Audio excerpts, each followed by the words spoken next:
My mother left Austria by the skin of her teeth in late 1938. And had she not gotten a visa for the United States, undoubtedly she would have perished in Austria in a concentration camp. My mother instilled in all of us a deep love for music. She grew up with it in Vienna where it was obvious. As a kid, she would go to the Vienna Opera and wait to buy tickets for standing room only because that's all she could afford. And she and her friends would stand on the balcony to go to the opera. I think at the tender age of 100, music remains as important to my mother as it has ever been.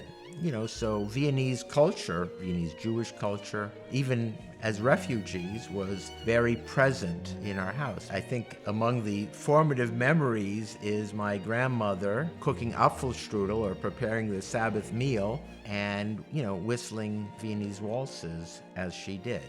Shortly after my mother came here, a few months later, she found out about the opportunity to participate in the performance of Aida at the Hollywood Bowl. So in 1939, she ended up being selected to perform as a fanner in one of the Egyptian scenes from Aida. So we have a connection with the Hollywood Bowl that's quite special.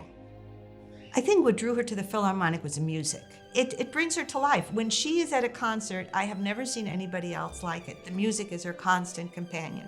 If you put a Philharmonic concert on, she can watch it and she'll say, "Shh, I'm listening to Verdi Requiem," because it was just so extraordinary. We hold on to things that bind us. Going to the LA Phil all these decades, it's part of who we are. And now the great-grandchildren are growing up the same. Look what we got from the Philharmonic. Gustavo Dudamel wrote to you, "Muy, muy querida Trudy."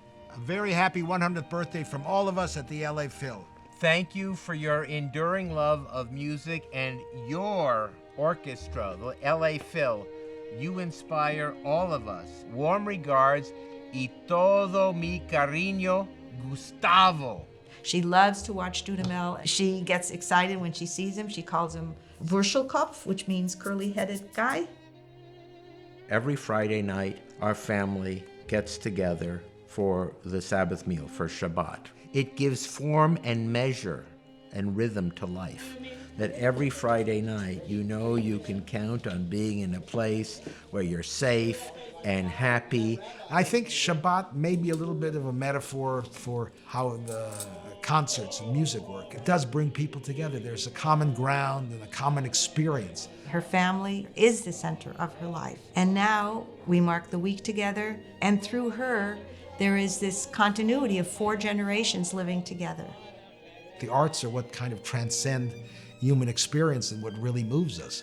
And I know she's been moved by music, and she's made sure that we have the notion of being moved by music. And I think one of the reasons I've purchased subscriptions for my grandkids to go to the Symphonies for Youth is to understand what it's like to go to the concert hall, what it's like to listen to an orchestra, and experience what that's like.